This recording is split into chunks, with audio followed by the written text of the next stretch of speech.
In today's socially connected and fast-paced world, you will want to succeed and stand out from the competition. Your host, Jonathan Butler, is an award-winning chef, restaurateur and author, and is known for shaking up the everyday within our highly competitive industry.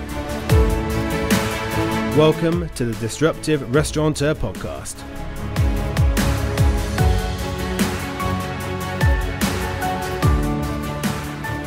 Hello and welcome to the Disruptive Restaurateur podcast. I'm Jonathan Butler, and with me today I've got Becky Leach from People by People. How are we doing, Becky? Very well, not bad at all, considering. John, yourself? Yes, really good, thanks, really good. So, thank you. Obviously, thanks for coming onto the podcast. Now, People by People is a social media consultancy, and we're gonna talk all about sort of restaurant social media, because that's an area that you specialise in, isn't it? It certainly is, yeah, definitely. Awesome, brilliant. Okay, so first of all, let's just give us a bit of your background, Becky. What's your sort of story before you kind of became People by People? I should also firstly just say, People by People, I have actually had people contact me on social media to ask me if I actually buy people, which is always a bit dodgy. But I should just say I don't buy people, just to clarify. Selling actual people. No. But I can't come and buy a sort of little kid or anything here, Sort of, no, it always sounds a bit dodgy. Yeah. I do actually believe that phrase, which is why I call my company that. I think that people buy into the people, not just the product. So I should just clarify that. I felt like I needed to. So my background's always been in tourism and hospitality, to be honest with you. I even started out doing a BTEC in tourism and a degree in tourism. And I spent time at Visit Britain, Leeds Bradford Airport. I spent 12 years at Marriott Hotels. I opened a cluster event sales office there, and I was also director of sales at Leeds Marriott. I've always really enjoyed the industry.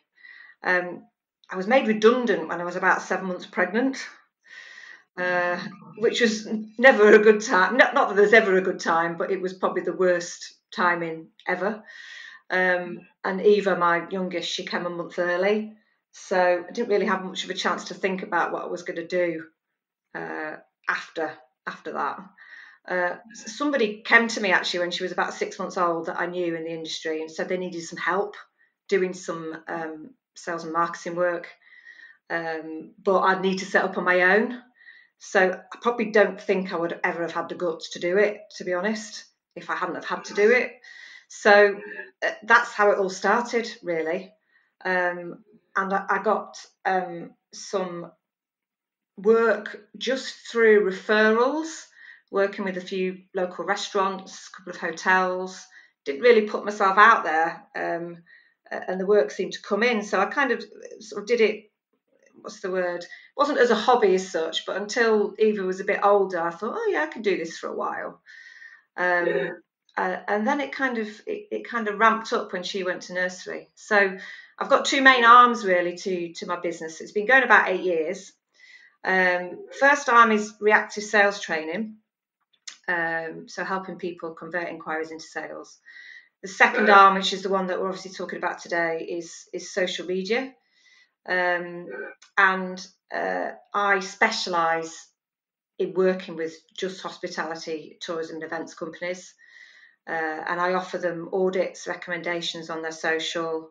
I do one-to-one training sessions in-house, but I also specialise in launching venues. So it's also really exciting. You build up the followers, the excitement, the anticipation, and I work closely with sort of other specialists like PR, branding, that kind of thing. And then it's really nice to kind of like see it come to fruition. I know that's something you do as well, isn't it, sometimes? Well, obviously, mine's more on the sort of operations consultancy side. Sort of obviously part of that is always going to be, there's always going to be an element of, like you say, that PR, that marketing build up, and how do you get it? How do you start to get the customers through the door when you do open? So, it's just exciting, isn't it, working with a new venue? Oh, definitely, and I think obviously, given the current situation that we're in, as we sort of spoke a sort of week or so ago, didn't we, about you know, sort of where we are, and that's why we ended up on this on sort of the podcast sort of today. So, you know, it was kind of you know, all venues really essentially going to have to relaunch themselves in whatever time frame we're sort of looking. We don't quite know yet, and it'll be a great opportunity to sort of, you know, bring you in to sort of have a, you know, a conversation about, you know, what can venues, you know, whether it be venues, restaurants, etc., you know, sort of do now, and get themselves ready for you know, for when the starting gun gets fired again, really, isn't it? Yeah, that's right. Be first out of those blocks, definitely. Yes. Well, it's, you know, because I've actually noticed, I don't know if you've noticed, but a lot of places seem to have gone quiet on social media. I'm guessing you're thinking it's not a great idea. No, absolutely not. No, it is actually quite scary as to how many places have gone completely quiet. When I'm doing my reporting for the retainer clients that I've got at the moment, I always look at the Facebook section on the insights, which says, you know, pages you watch. Yeah. And we always obviously watch our competitors, and to see the engagement on there just so low, I just shake my head. I just think, oh, what are you doing? You know, you should be doing something. Don't go quiet. Yeah. So what, you know, let's take that as a starting point then. So at this sort of moment in time, obviously, so we you know, as you said, there places have gone quiet. What advice would you be giving them to say, you know, what can you be doing now, whilst they are, because I suppose they're thinking, well, I haven't got anything to promote because we're closed.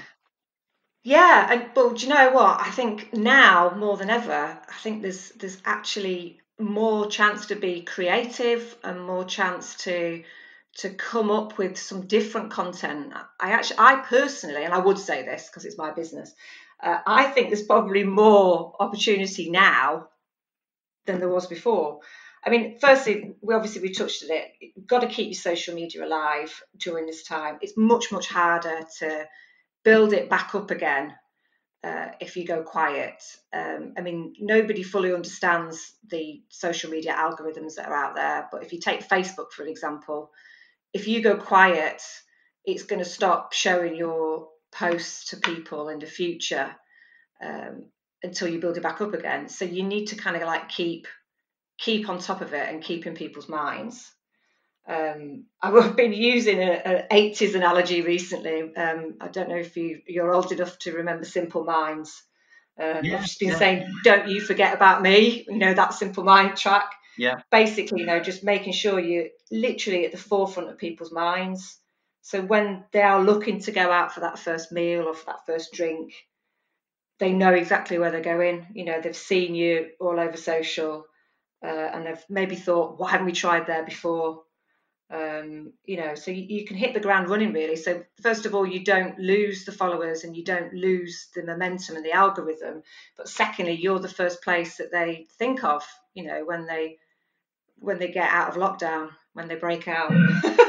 No, definitely. So things that I suppose they could be doing is, you know, recipes, maybe videos of, you know, whether it's, you know, I suppose if you've got an opportunity that you can cook at home or whatever, maybe a quick video of you know, a recipe that you might do in the restaurant or whatever. Absolutely. Some ideas. You know, I even thought about, you know, then that obviously at the moment all the kids are at home.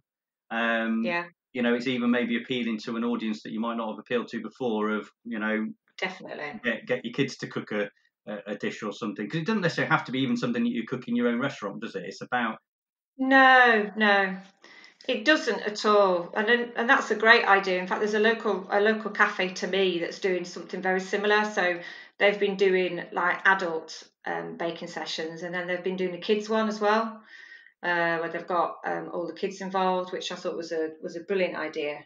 But yeah, there's so much stuff that you can be doing. I mean, in normal times, if you like, for want of a better phrase, I had done quite a lot of research with all the clients that I'd worked with over the years, and grouped the content that you could use on your social into sort of 4 main content buckets.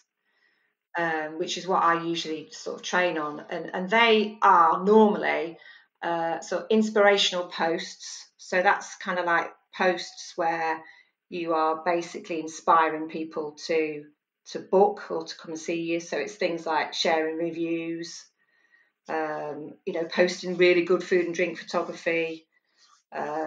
It's using the right language, so it's not overly promotional, warning, this might make your belly rumble, that kind of thing. So inspiring types of posts would be the first content bucket that I would normally recommend. Educational is the next content bucket. So it's like you just said, educating your followers about you, your team, meeting the team, how to make things, facts about ingredients, food, about the venue, that kind of thing. And then the third bucket is I call entertaining. So this is kind of like, having a bit of fun, sticking to what's topical, maybe doing some of those challenges, what national days you can get involved with. And then finally, I always say that you need to have engaging posts. So this is the sole purpose of which is to create engagement. So, like likes, comments, shares, that kind of thing. So this is like your polls, your competitions, caption competitions. You might do like a What Is It Wednesday. You could ask people's opinions, what would you like to see on the menu, that kind of thing. So they're the kind of 4 content buckets that I would normally say you need to dip into. That hasn't really changed at the moment. It's just needs tweaking. Yeah, so the actual content that you're putting on there needs to just be, obviously just adapt to the sort of circumstance. Yeah, exactly. So you can still share inspiring posts, but obviously you're not going to be promotional. You might do something along the lines of, what are you missing most off our menu? Yeah. What are you going to order first? You could do like a throwback Thursday. Remember when we did this event? Remember when we came up with this new dish. And also, not everybody's completely shut. Some people are doing delivery. So, yep. You could be inspiring people to book a delivery with you by simply showing you preparing the food and the food being delivered and dishes off the menu that you're delivering still, So not everybody's completely full. Not full, closed, sorry. Right word. You also mentioned reviews there. There's no reason why at the moment you can't go to, if you've got a loyal customer base and people that are on your page anyway, if they've been in your restaurant, they might not have written a review. Why not say, help us out, please write a review on when you did visit, Yeah, that's a great idea, and it is something I've put on a couple of the places already that I work for. Many of you have said asked how you can help us or show your support. Well, it would be great if you've loved what we do. Pop over and leave a review, for want of a more corny phrase. And where would you sort of suggest at the moment? Where obviously TripAdvisor is one of the biggest review sites, and obviously Facebook now has reviews as well. There's also obviously Google My Places as well. Is this a time where you'd be saying, look, try and spread those reviews out across all platforms, or do you think there's a particular place that reviews should be focused? Well, if I'm honest, the other platforms that aren't social media aren't necessarily my specialism. However, I think there's a lot of people tend to look at Facebook now for reviews. So I think first port of call, if you're asking somebody via Facebook to get it on Facebook, is absolutely fine. Although you could argue TripAdvisor. A lot of people look on TripAdvisor, and if you could get that TripAdvisor award, again, that looks good. So getting people over to there isn't a bad thing either. In fact, you've just reminded me that TripAdvisor at the moment are actually giving their full marketing suite, which they normally charge for free to restaurants and bars. So that could be something to look up. So yeah, I think at the moment it doesn't really matter where, but I think Facebook and TripAdvisor and Google are all places people look. I think it's just a case of getting them, and also once you've got them, you can share them. So, don't be afraid to shout out about them on your social media. People are going to trust what somebody else says more than if you're saying, come to us, we're great. If they're saying something, then they will trust that more. Yeah. Okay. And I think that's it. It's how you can, like I say, keep your community, sort of engaged and almost get them salivating ready for when you do. Yeah, exactly. Yeah. No, you're absolutely right. And in the other content buckets, you can still be doing those other things as well. I mean, educational wise, I think that's been really ramped up, hasn't it? Like you said, John, a daily or weekly cook-off with a chef or a demo or a recipe, and people growing ingredients at home, even ready for use when you reopen, and the bars manager making a cocktail, and I've seen online gin and wine tasting, which has been brilliant as well. There's just so much creativity out there as well. I just hope it doesn't go after all this is over. Well, I think that'll be the interesting point, won't it? Is obviously when we do sort of start to come out of this, how do we continue some of this real creative, creativity that has been generated? Because say there's been some really interesting, I think even obviously, Brewdog have done the virtual bar. Yes, yeah. I'd be really interested if they actually do keep that going, because it becomes a real focal point for people. So I think that's going to be quite an interesting sort of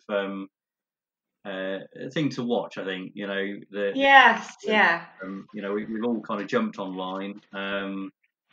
It's how much we continue to do that, and how much we want to go back to the. Obviously we are social people, so hopefully we will go back to the physical. Yeah.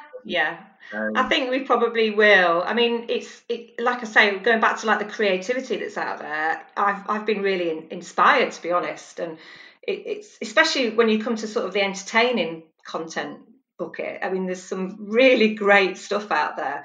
I mean, obviously you need to make sure you stick within your brand voice and you're not doing something that's not appropriate, or there's some tacky stuff out there as well. But some of the challenges that are going around on like personal social media, some of them I've been doing with some of my clients. Having a bit of fun. We've been asking. We've got a couple of team members that are boyfriend and girlfriend. We asked them to do like the Mr. and Mrs. Thing that was going around, and that was hilarious. And there's a National Lookalike Day coming up. Like if you've got a doppelganger out there.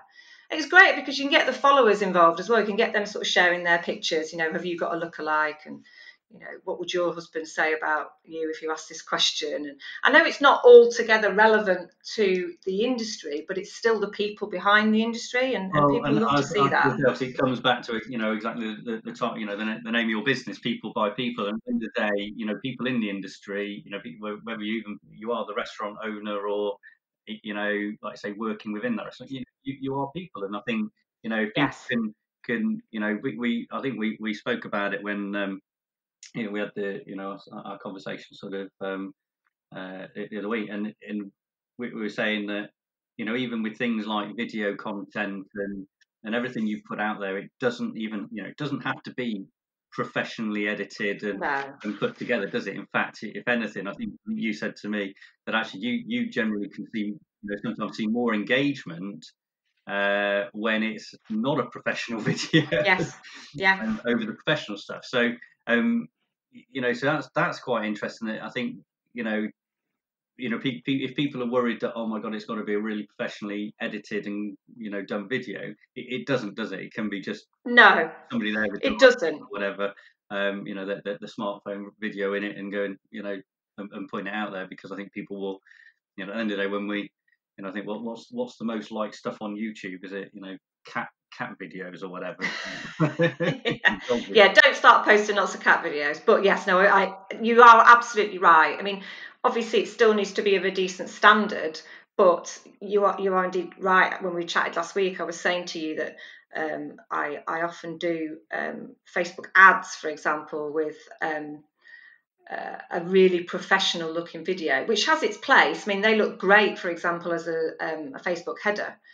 But also equally, we've done them with more not substandard, but not professional, if you like, more kind of off the cuff, people chatting about why they like a restaurant, etc. And they've done much better. And I think that's, again, it goes back to the likes of the algorithms.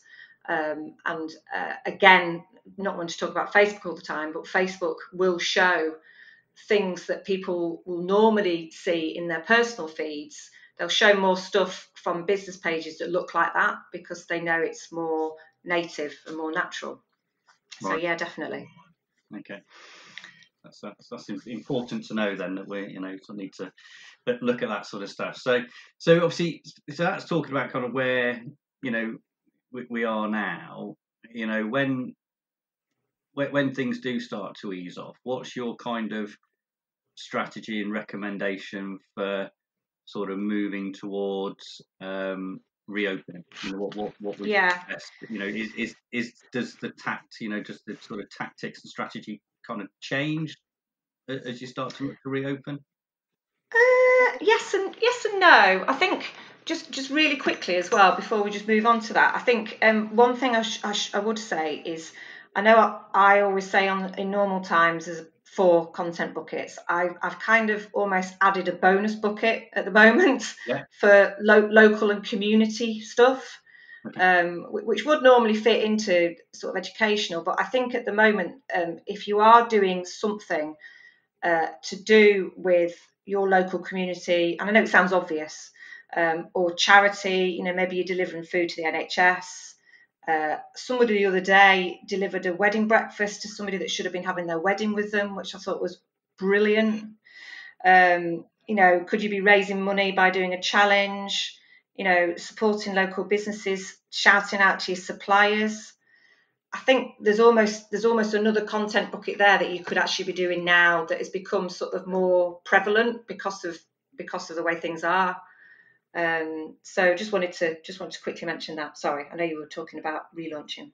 No, that's brilliant. That's what exactly what people, and I think you're right. Like I say, if people are helping out, whether it be into charities or whatever. One of the I'm a non-exec director to a charity. We're doing loads of stuff charitable, so we're getting lots of that out on social media.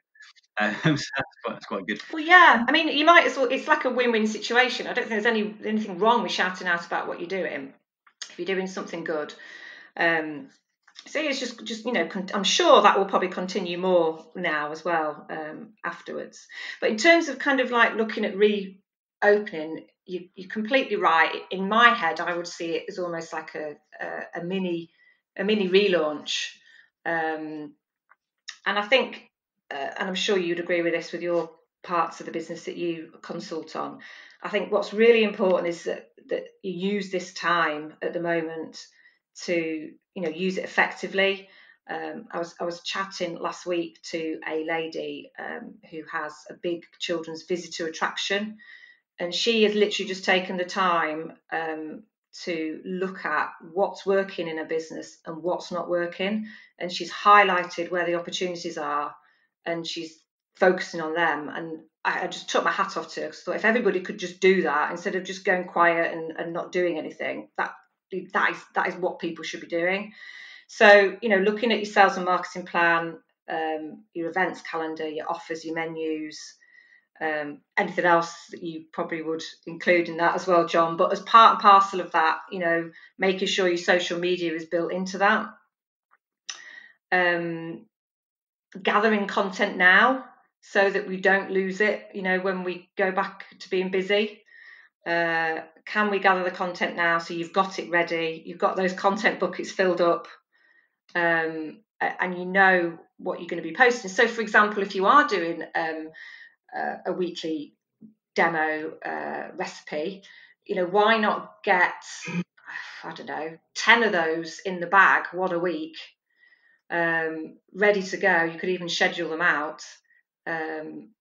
Even when we're back up and running, you could still put those out. They're still relevant. So gather that content now ready. Yeah, definitely. It's everything. Obviously, looking forward into the calendar. Yeah. You've got the usual sort of stuff. That comes around every year. Obviously, there is some holidays. Hopefully, we're that there's some sort of movement by then. But even if there isn't, obviously then we'll be going into your Halloweens and your Christmas and everything else, and it's almost get all that content ready now that it's there, because like I say, we know when we do get back going, a lot of people become busy fools again, won't they? And it's like you don't exactly, yeah, get to the point where we get so busy, it's I haven't had time to do that. Well, if you've got the opportunity now, haven't you, to think about, right, well, even if you get it ready and we're not open by then, well, then it's ready then for next year, isn't it? So it's yeah, absolutely. I completely and utterly agree with that. I actually, it sounds really sad, but it kind of excites me, because I just think it's almost like we've been given this opportunity, as well as in life. I think we've been given this opportunity in life as well to kind of reevaluate, our personal life. But I think we've also been given this opportunity to reevaluate our business and to literally be on the forefront, and just to really kind of nail it when we reopen. And I think, I've spoken to a couple of photographer colleagues that I have as well, that I work with when I do launches, and they're saying they're still doing work. They're still going and doing interior shots and food shots and everything, but they're obviously doing it in social distancing purposes. But they're doing it ready for restaurants and bars. So they've got new content for social, for websites, for launching. And often they're doing it at a really reduced price as well at the moment, because obviously they want the work. So again, that's another idea to get ready. Yeah. And obviously the platforms that you sort of specialise, obviously your Facebook, Instagram, they're probably the two main ones, aren't they? They are for me, yeah. And obviously there are others out there. And actually, when we were talking about the fun aspect earlier, one platform that's really increased is TikTok, because of, I don't know a lot about it, I have to admit. I'm probably getting too old. I was going to say, I'm way too old for it. So. my daughter loves it. Yeah, the granddad who's become a sort of. So maybe we're not too old. We just need to figure it out, don't we? No, I know. But what I mean is, I wouldn't profess to be an expert in it by any means. But I do know that, especially if you, for example, if you own a nightclub or somewhere, that could be a brilliant platform to be on at the moment, because there's so much fun to be had on there, the videos that are made, that kind of thing. So it might be genning up, it might be for relaunch, you gen up now on stuff that you've not done before. It could be TikTok, it could be a Facebook Live, it could be Instagram stories, again, ready to hit the ground running. And I think something that I always stress when I'm launching a venue via social media is that I always tell them to take people on the journey with them. So I would say exactly the same about you reopening and you relaunching. Take your followers on that journey with you. What are you doing? What are you planning? How are you feeling? If you're thinking of putting on a big or singing or dancing event when you reopen, ask them for their opinions. What should we do? So really involve them in what you're doing in your day-to-day life as well. Take them on the journey, ready for when you reopen. Yeah. Well, I say, because that's what people like to say. People are buying into that, aren't they? That sort of, these are real people. And yeah, there's so much that you can, do, and I think people are also probably suddenly realising, cooking. Great food isn't as straightforward as they maybe thought, is it? No. I used to go into our local supermarket and find all the pasta flour and all the bread flour has been sold. So obviously people are clearly trying to cook bread and pasta at home. It'd be interesting to know. It's amazing, isn't it? It's amazing what we've been trying to bake at home. I'm a celiac, so I'm gluten-free, and it's literally a bit like ready, steady, cook sometimes in an afternoon when the kids are like, let's cook something. It's like, well, what can we make with this and this? So yeah, no, you're right, absolutely right. And I think also, and I'm sure you would agree with this, I think that we need to places need to relaunch with a bit of a bang as well, not kind of like, is that it? What can they do? Can they do a reopening party? What are the things we're doing for one of the restaurants I work with at the moment is we're giving free drinks or free glass of fizz for everybody that had a birthday during lockdown, so that they can go out and celebrate. Maybe you want to thank the NHS, give them a party, give them discounts. Think about all of those kind of like promotions and events now. How are you gonna kind of like stand out from your competitors when you reopen? Yeah. Well, like I say, there's loads of so when you talk about engagement and competitions and things like that, so you could easily, you could put out one of your,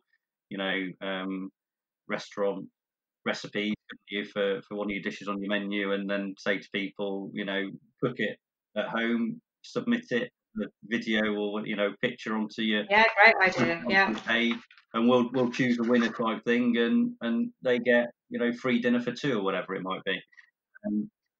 So I suppose there is a lot, and that, like I say, that creates that engagement, that creates that fun element, that community type sort of thing as well. And I think there's lots and lots of things that people can come up with, and I think that's where it's almost like I say, the more creative you can be, maybe the more the stronger it'll definitely sort of be. And those things like what you just suggested, and also the free glass of fizz if you've had a birthday during lockdown. It might sound generous, but actually not that many people take you up on it.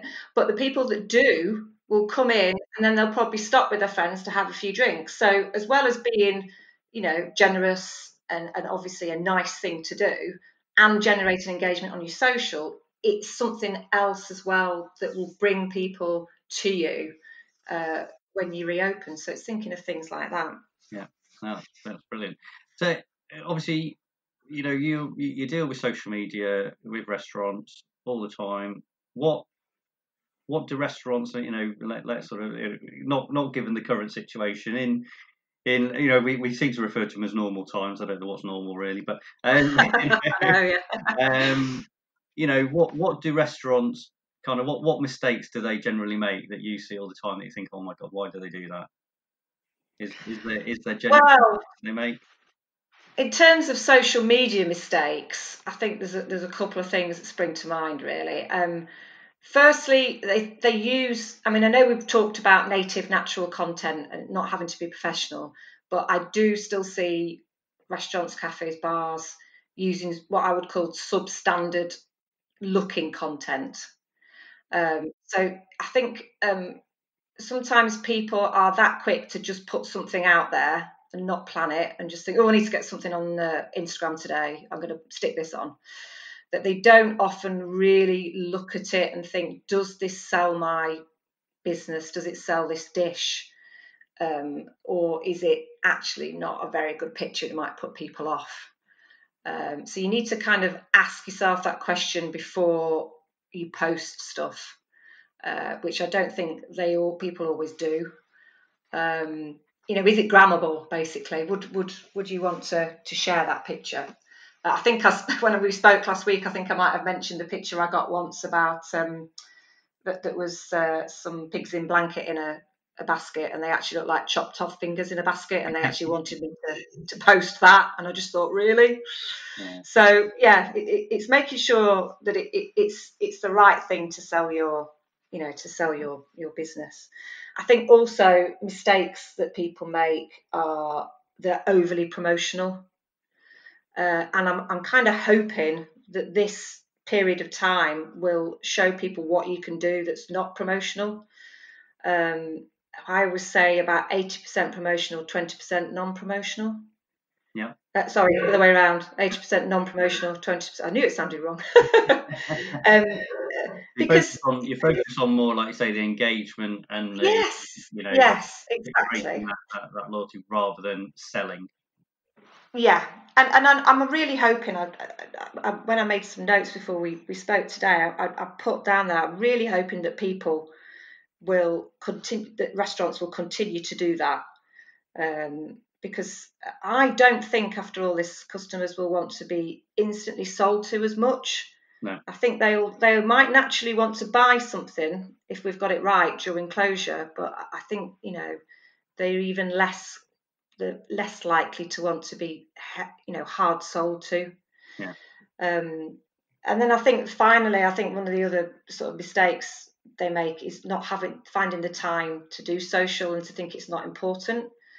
And I do get it. At the end of the day, the customers come first. When they're in front of you, that always has to be the priority. But I think, given planning and given time, and like we said, this is the perfect opportunity. There's no reason why it does need to suffer. You can schedule ahead, you can gather the content ahead, and you can keep it going. Yeah, and I think the thing that I see quite a bit, and you'll probably back this one up, is that they do some, and then they stop. Yeah, they do. It's so sporadic. Like I say, the thing is that it's got to be, it's got to be that consistently show up with the same message, and that's the key, isn't it? It's that having that strong brand message and values and everything. And if you consistently show up. And just like constantly promote that rather than try and sell you, like say, do the hard sell. It's just this, this is what we believe in. These are our values. This is what we do. Consistent. If you do that, then I think, like I say, naturally that sells your business anyway, doesn't it? Definitely. I mean, if you're putting a mouth-wateringly drooling, gorgeous picture on there anyway, you don't have to kind of say, come and try our burger. It speaks for itself. You don't need to be overly promotional. A picture's 1,000 words, isn't it? So if you get that right, exactly. And I think I'm a big strong believer in exactly what you said there. I think that's the right approach is, like I say, is to kind of just drop it into people's minds. And obviously pictures, the mind works on pictures very well, so it's a great thing when you've got pictures and good pictures and quality pictures. Definitely. And it's that consistency. I see it so often that they've posted, you go onto somebody's Facebook page or Instagram or whatever, and the last post they did was like 10 months ago, and it's just like keep it relevant, keep it up to date, and that's always my kind of focus when it comes to these sort of things. Yeah, absolutely. Yeah, I mean, I think there's a few things that are going to be vital going forward, as well as the promotional, non-promotional mix. I also think, because we've got used to it, people want to see more of the people that they're buying from. They've got used to it. I think they almost need to. They need it for trust purposes going forwards. I think they'll still need to see, even when we reopen, that we're adhering to strict standards, and that we're shouting out about it, for example. Yeah. And I think the brands that have got it right during lockdown and put the customers first and been non-promotional and this, that, and the other, will naturally do so much better than those that have gone quiet or been unhelpful. Yeah. I mean, completely and utterly non-related to social media or hospitality, but in terms of like loyalty to supermarkets, I tend to just go to Morrison's because it's just down the road. Yeah. But my local Morrison's has been horrendous during this time. It's not been great in terms of, social distancing and hygiene. And I've heard on social media about all the stuff that Tesco's have been doing. So I probably shouldn't have gone so far, but I did actually trek over to my nearest Tesco's yesterday because they've got it right. Yeah. And it does make me think going forwards that I might actually be more loyal to them and not bother going back to Morrison. So I think if you can get it right during this time, you can create some really loyal customers. Yeah. Although you should really be looking at your local farm shops and butcher and stuff there. That is very true. And I do actually have my local milkman who delivers milk and eggs and juice for me every week. So I'm not too bad. I think there's going to be a big shift. I think and it's interesting. I think, obviously we're already seeing some difficulties with larger chains and stuff. So I think the independence and like I say, we talk about locality and stuff. I think that's going to be quite an area that I think will be strong. And I think definitely. I think there's definitely there. So obviously, what would you kind of sort of say at, whether it be at the moment or in recent times, obviously you mentioned TikTok, so I suppose that could be where you're going to sort of go. But, what is disrupting that kind of this sector at the moment, that sort of social media kind of sector? Is it things like TikTok and Snapchat and stuff like that? Are they the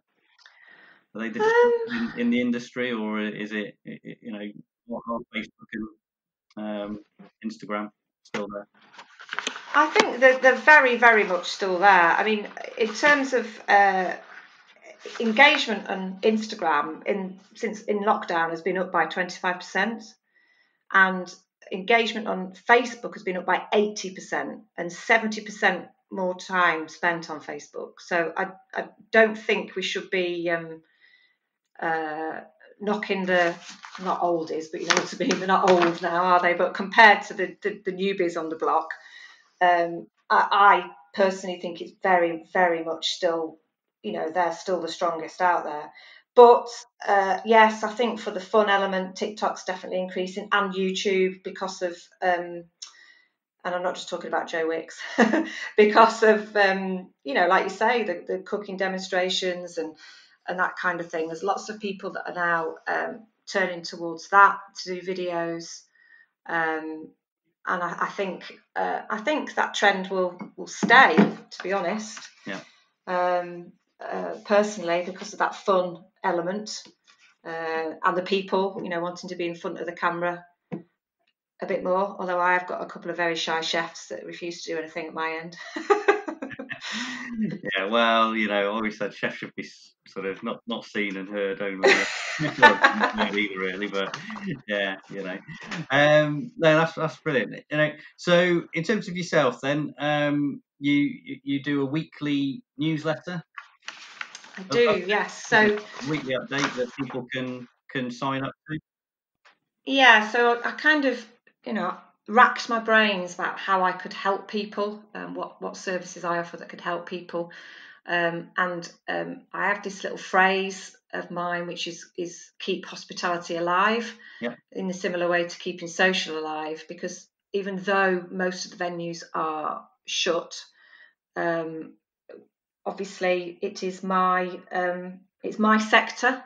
I might not physically be running the day-to-day businesses, but I do take the businesses to heart when I work with them, and I want to make sure I can do as much as I can to help them. So one of the things that I thought of was a weekly roundup email of anything that I've seen in terms of articles. So it could be like an article about marketing, it could be about social media, it could just be about helping your business through that somebody might not have seen, helping you through this time. So I'm doing like a little roundup of those. I'm doing what I call my PBP post picks, which is a mouthful. Try to say that after you've had a few.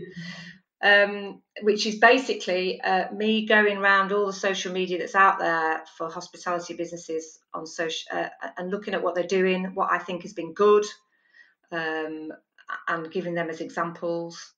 And then finally at the bottom, I'm doing some content ideas each week that might just inspire people to come up with something different for their social. So you could sign up to that at my website, pbpconsultancy.co.uk. I also turn it into a blog and then share that on my social. So, but you can see them all there. Fantastic. And then you've been offering some weekly calls as well, isn't it? Yes. So I've been offering, only for the last couple of weeks so far, on a Wednesday, some free hour Zoom calls. And so far, I have met some very lovely people, which I have been collaborating with, but also some cafe and restaurant owners to date who have we've just sat and used the time as a brainstorm for their social. Yeah. So I've had some really good feedback from that they've gone away with lots and lots of ideas. And then it's nice to see when they're implementing them and they're getting good engagement. It's nice to see that that's helping. Yeah, brilliant. So yeah. No, that's superb. So obviously people can get all of that stuff on your website. As I say, pbp.co.uk. It's a bit like mine. Yes. Outsourced consultancy is always a big mouthful. Yeah. And you can book a time on my website as well. Time on there. That's absolutely superb. No, that's absolutely brilliant. Thanks very much, Becky. I think there's loads of stuff there that people can use. So thanks. Well, thank you for inviting me on. No, that's brilliant, and I'm assuming we'll probably put this out onto one of those weekly newsletters at some point. Definitely, and on social media. yeah, once I've got it on, we'll get it going. So that's absolutely superb. So yeah, thanks very much. Thank you. Thanks, Dom.